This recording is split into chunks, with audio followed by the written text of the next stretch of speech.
The rewards of a disciplined life are great, but they're often delayed until some time in the future.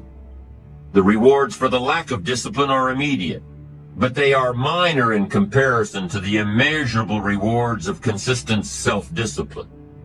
Every day in 1,000 different ways, we are trying to improve ourselves by learning how to do things. We spend a lifetime gathering knowledge in classrooms, in textbooks, in experiences.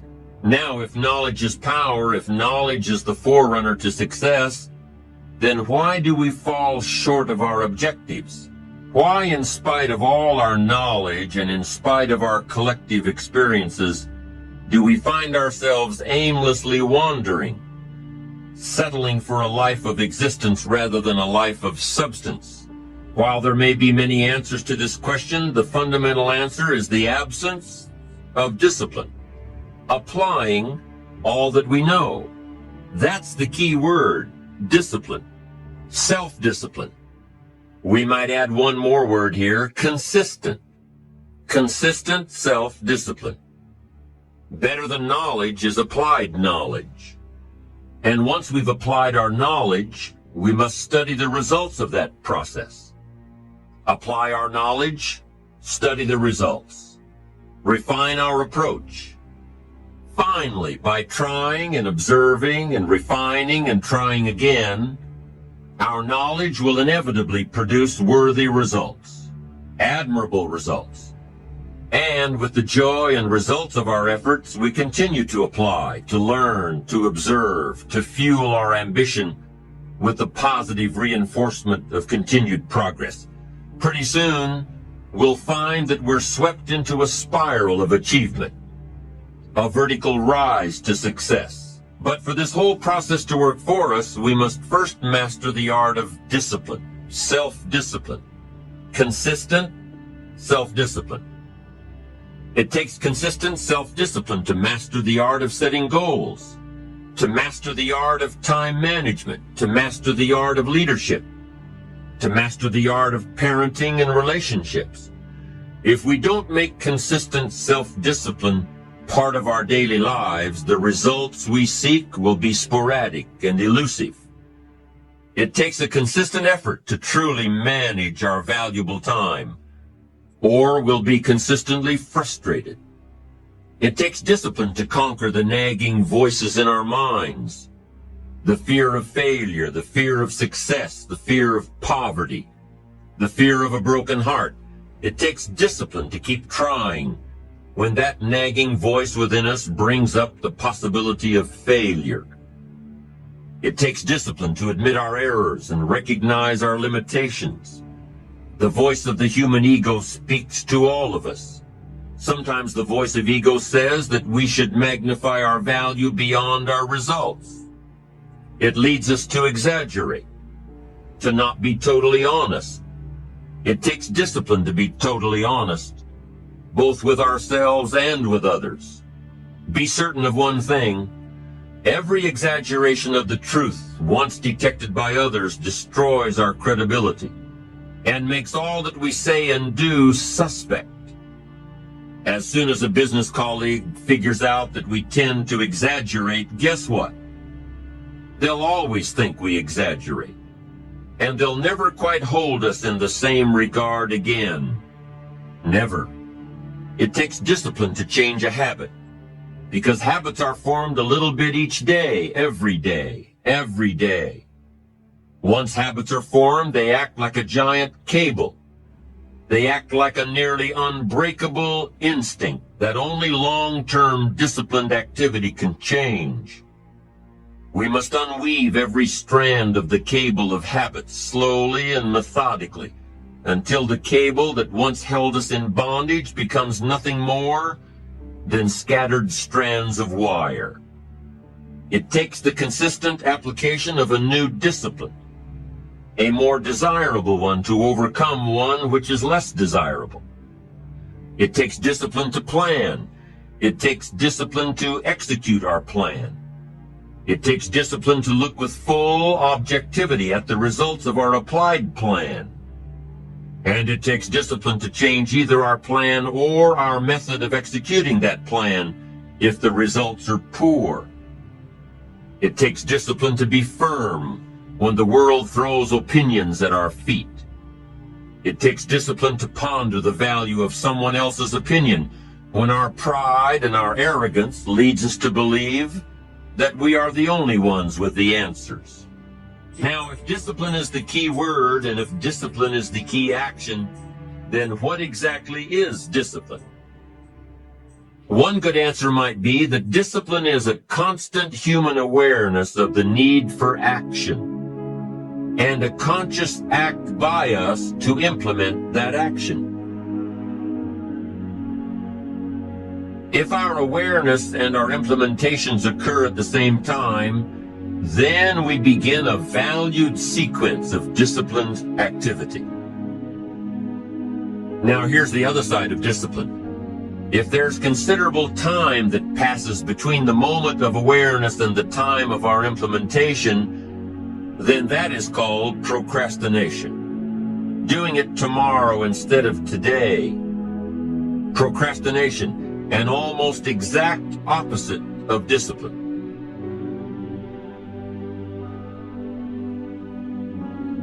The voice within us says, get it done. Discipline then says, do it now. Do it to the best of your ability, today, tomorrow, and always, until finally the worthy deed becomes instinctive. Procrastination says later, tomorrow, whenever I get a chance. In every circumstance we face, we are constantly presented with these two choices. Do it now or do it later. Discipline and procrastination.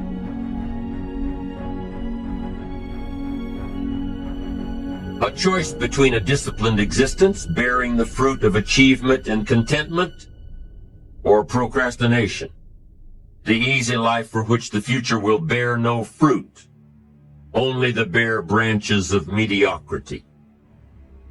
How can you stay focused on your ambitions? You can keep your focus on your work. You can get it done today instead of tomorrow. You've got to really work on your consistent self-discipline on a daily basis, or you'll find yourself distracted. Distracted by negative thoughts, distracted by negative people, and pretty soon, depending on the type of people you've associated with, distracted by your doubts within yourself.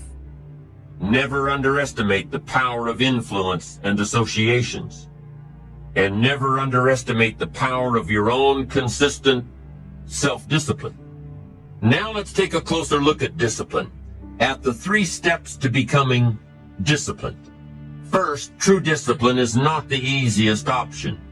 Most people would rather sleep until 10 o'clock than get up at 6.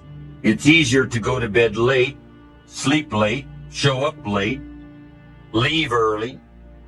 It's easier not to read. It's easier to turn on the television than to open a book.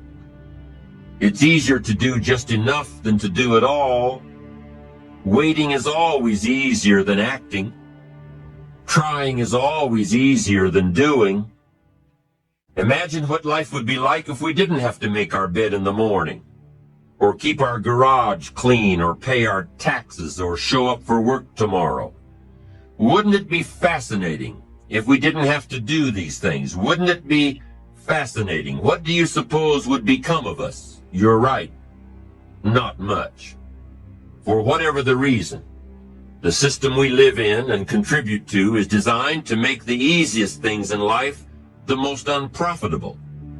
Profitable seems to be the most difficult. Life responds to deserve, not need. Life was not designed to give us what we need.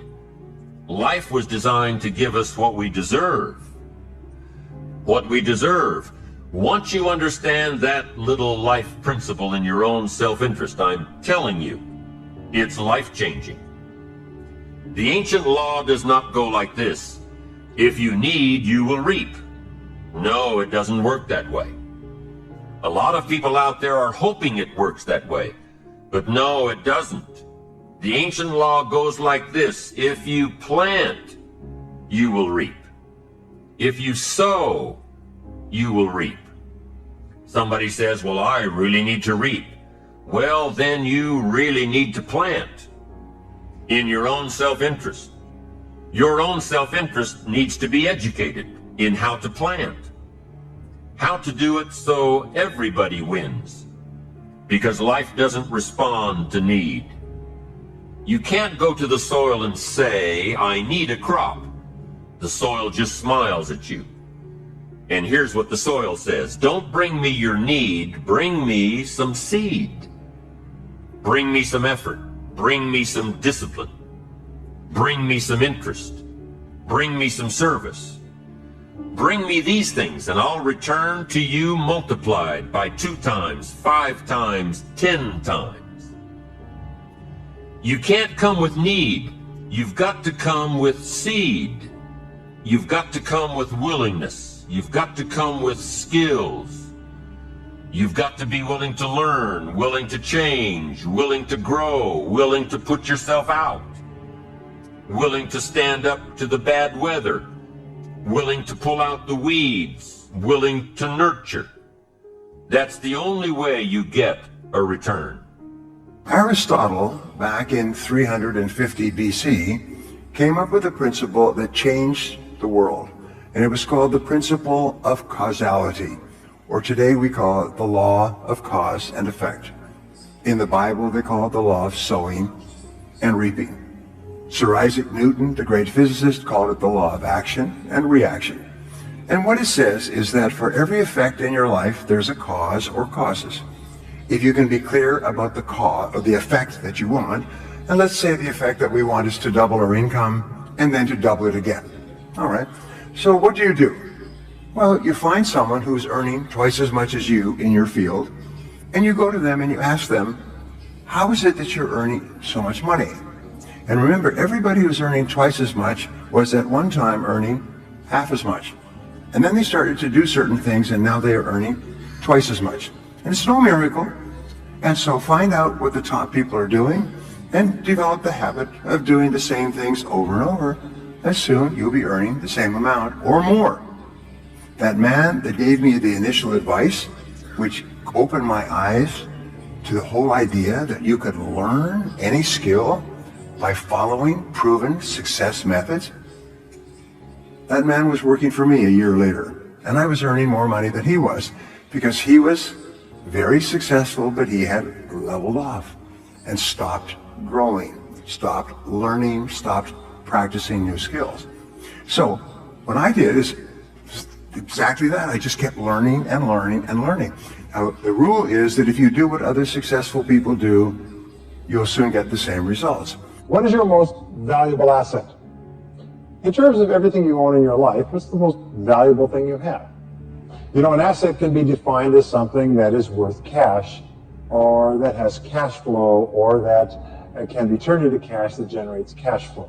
So in terms of cash, cash flow, return to you, money in your hands, money in your future, what's your most valuable asset? Your ability to ask and answer this question correctly is absolutely critical to your success in life. Why? It's because your most valuable asset is your earning ability.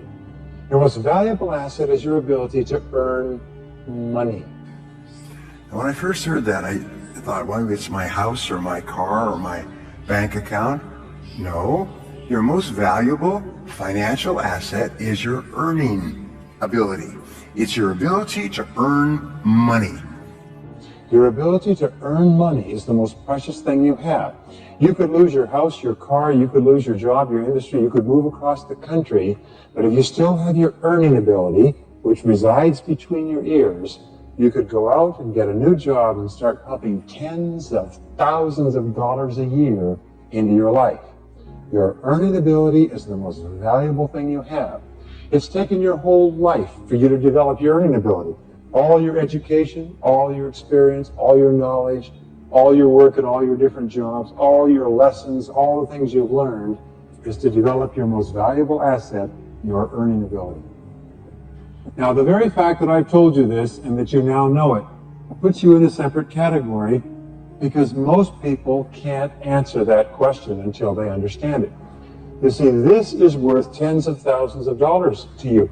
What's the difference between you and somebody from Bangladesh, where the average income is maybe $180 a year. China, where the average income is still $200 a year. I'll tell you, it's your earning ability.